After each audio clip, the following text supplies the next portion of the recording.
Another suspect in the 2009 Maguindanao massacre has finally been arrested in Las Piñas. But the lawyer for Datu Ulo Ampatuan insists his client never went into hiding. Gretchen Malalad has this story. An operation of the Criminal Investigation and Detection Group Tuesday night led to the arrest of Anwar Upam Ampatuan, better known as Datu Ulo Ampatuan, one of the suspects in the Maguindanao massacre in 2009. He was captured in BF Resort in Las Piñas. Recovered from Ampatuan was a .45 caliber pistol and an MP5 submachine gun.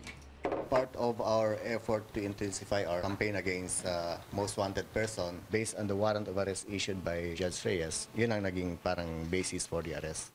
We are maximizing our security measures within the office. Depende na yan kung anong magiging decision ni Judge kung saan siya i-commit. But most likely, baka isasama siya sa mga kasama niya sa bikutan.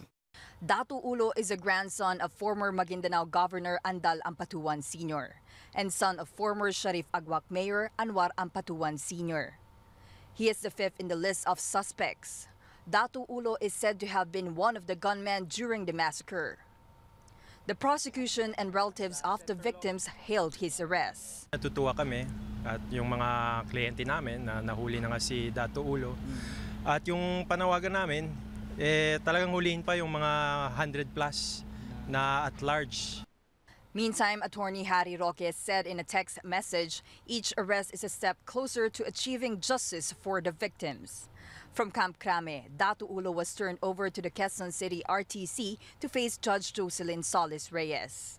After his commitment order was signed, Datu Ulo was immediately brought to the QC Jail Annex at Camp Bagong Diwa in Taguig. Datu Ulo's attorney insists his client did not go into hiding. Walang pagtatago.